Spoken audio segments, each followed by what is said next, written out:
Namaste. Namaste.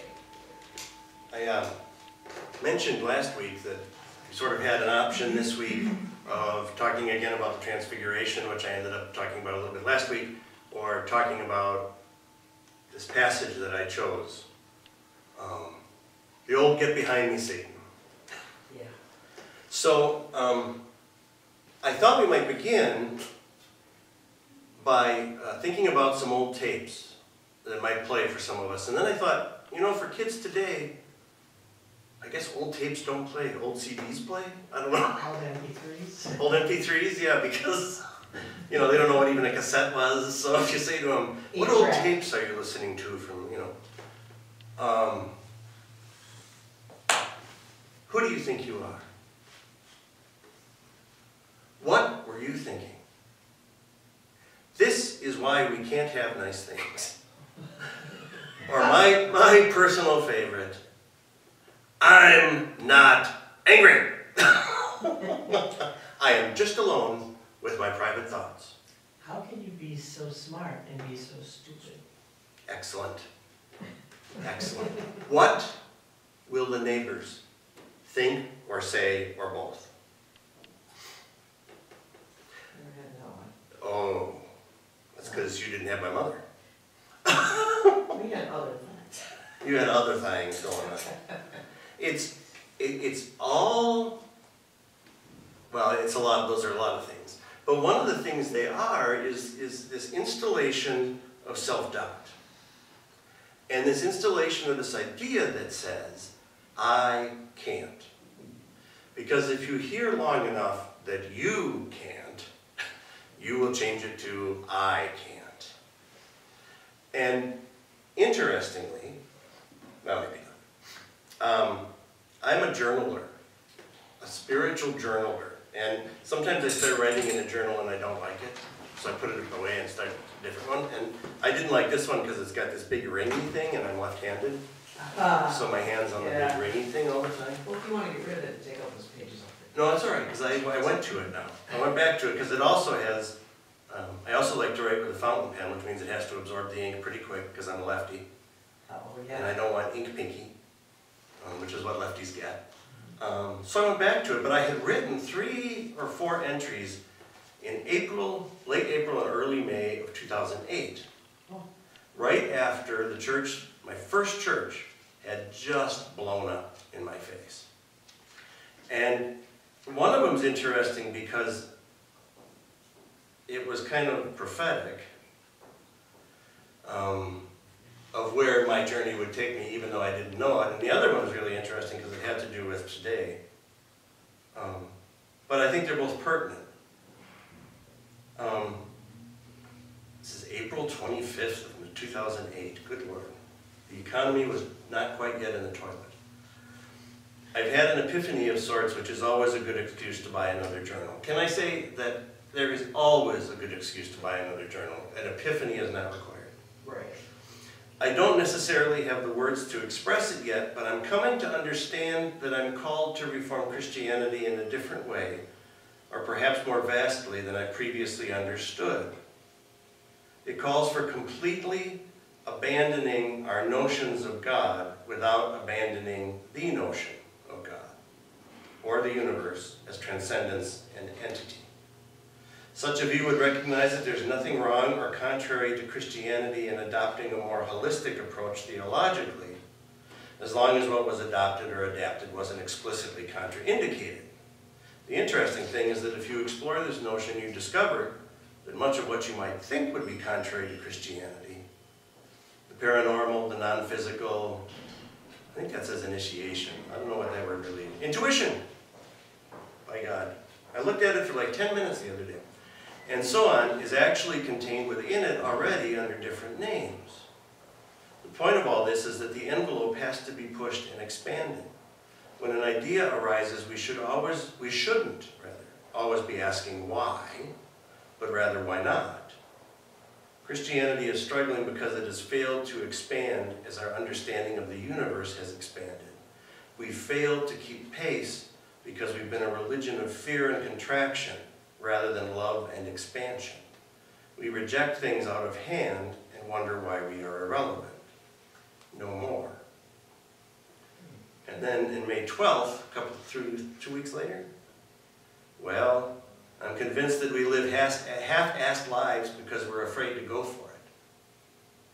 We would say we are afraid of failure or embarrassment or rejection, but that's nonsense. By and large, we fear success because success will stretch us and call us into being more than we are. Force us to live into who we really are, which is one hell of a lot more than who we are pretending we are at this moment. The real question is, what do we have to lose? I mean, what do we really have to lose by just going for it all out and without reservation? The worst that can happen is that we will end up exactly where we are now, so tell me how that represents loss. In reality, there is very little, dare I say nothing at all, to lose.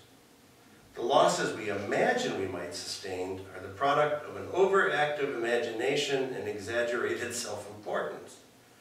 What we imagine we might lose doesn't really exist at all, and we use it to justify stepping away from full engagement. Now, a little of that is me being very rough on myself. Go figure. But what do we have to lose? I mean, what will the neighbors think? Who really cares? And more importantly, who can control what the neighbors think? I mean, the neighbors may think I'm the greatest guy in the world. And I probably could change that if I wanted to. But if they think I'm a schmuck, which is a Sanskrit word, by the way,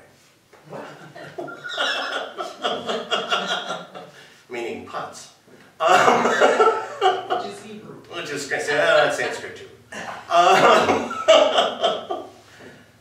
If they think I'm a schmuck, I probably can't change that. And I can invest all my time and energy in trying to change people's opinions. And if I'm at all successful, I will change their opinion of me to that which says that I'm far too concerned about what other people think of me. So why not just go for it? Why not just try it? Why not just do it, and if it doesn't work out, whatever it is, well then try something different. Why not give ourselves permission to just blow something up?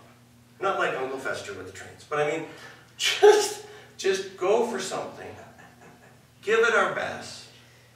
Know that we did our best. And then if it doesn't work out, choose to say, okay, that wasn't what I'm supposed to be doing. Solos, like singing solos, for example. Not that anybody in this room can relate.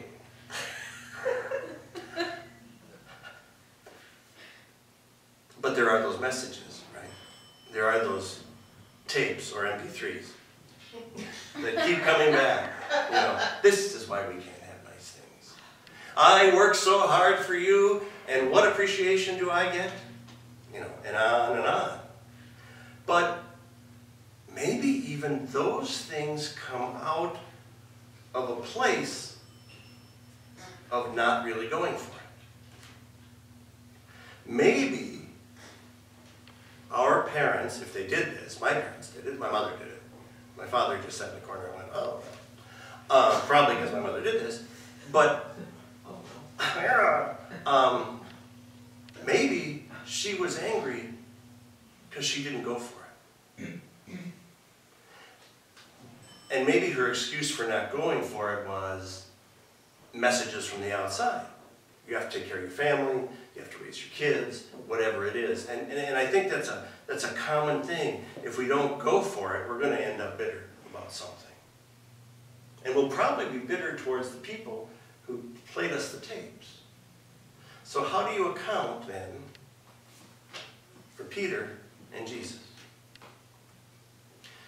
On the one hand, Peter's playing the tape. Jesus is saying, I'm going to go for it, but here's what's going to happen. I'm going to rock the boat, and it's going to be too much, and they're going to kill me. And Peter says, don't do it. Now we're in Mark, rather, and Mark Mark's gospel is the immediately gospel. Immediately appears in Mark a lot. Mark is Cliff Notes. His last name was actually Cliff. He wrote the Cliff Notes. Every story he tells is like, this happened, and he went here, and he went there, and he's on the move, and so you don't get a lot of elaboration. In one of the other Gospels, Peter says, God forbid it, to Jesus. In Mark, Jesus looks at the disciples, rolls his eyes, kind of does a Don Rickles, and says to Peter, get behind me, Satan. And we're trained to say, Peter screwed it up again. So let's suppose for a minute Jesus really said this. Well then, that puts Jesus on this learning curve himself, because Jesus for this moment is kind of that abusive boss we've all had. Jesus is basically looking at Peter and saying, what are you thinking? So on the one hand, Peter's saying play it safe. On the other hand, maybe Jesus is instilling a tape, and you have to wonder how often Peter might have heard that down the road. Or maybe, just maybe, Mark, when he wrote this down, some 30 years later to 40 years later, kind of conflated Jesus and every bad boss he ever had. But whatever the case, Jesus is saying, here's what's going to happen.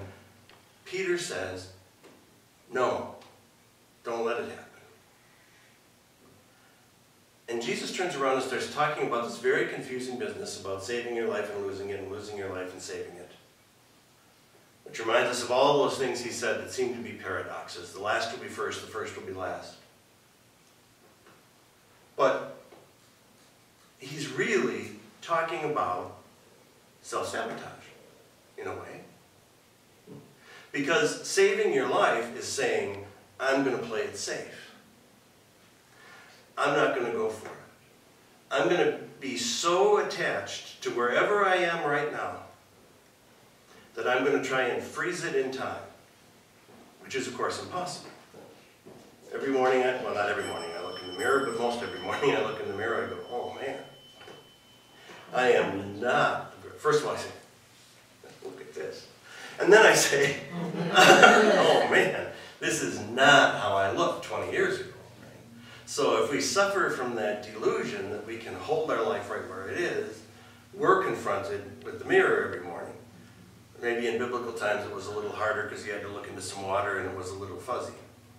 But as much as we might want to hold things right as they aren't going to stay there. And so in holding our life, trying to save our life, trying to preserve our life, we lose it because it changes anyway. And there's nothing we can do to stop it. So we're bound to be disappointed. On the other hand, if we lose our life voluntarily, meaning we let go of it, we say it doesn't, however it is, it's not going to stay that way. It's going to change anyway. And you might even say in the context of self-sabotage, so I may as well just go for it. Whatever it is that I feel like I'm being led to do, I may as well try. And the worst thing that can happen is that I end up right back where I am and I can start it over again. That gives us a life. So we can hold on to a fiction and be disappointed. Or we can acknowledge the truth that things change, and while we have to cope with a little discomfort because we don't know how it's going to work out in the end, that's the drawback, particularly if you're not a fan of change. Keep rearranging that store you shop at. Which is, for me, the perfect analogy of, saving your life to lose it, losing your life to save it. I don't know why, but if I walk into a store and they've turned everything around, it's like, I don't want to cope with it. Yeah, what are they thinking? I knew where my stuff was when it was the way it was. Now they've changed it. They're trying to get me to buy other stuff I don't really want that they think I'm going to see, but I refuse. Anyway. Because it's all about you. It is all about me. But that Pickens and see, did they rearrange? Yeah. Where's the cheese? See? You always have to know where the cheese is. And somebody's always moving it. Somebody's always moving it. Yes. I have not forgiven Office Depot from the major change they made probably 10 years ago. Anyway. Letting go, dear. That's no. But that's it. That's trying to hold on. Trying to say things just as they are. And you do lose it because it does change. And you can't get it back. So you may as well, do as I say, not as I do. Hold it loosely. And then get to live it. When you hear the self-sabotage message, which you're going to hear, I hear it all the time. You can't stop hearing it, but you can choose to let it go. You can, trying to stop hearing it is unrealistic, it's frustrating, it's setting yourself up for disappointment. But hearing it and saying, okay, there it is, I'm just going to watch it go away, is really what it means to lose your life to gain it. Living in possibility instead of denying reality is a recipe not just for a happier day-to-day existence, but for really encountering our lives in an honest way, for a happier existence over the long haul, for not always wishing for what might have been or what once was or what should have been, but letting it all go in favor of what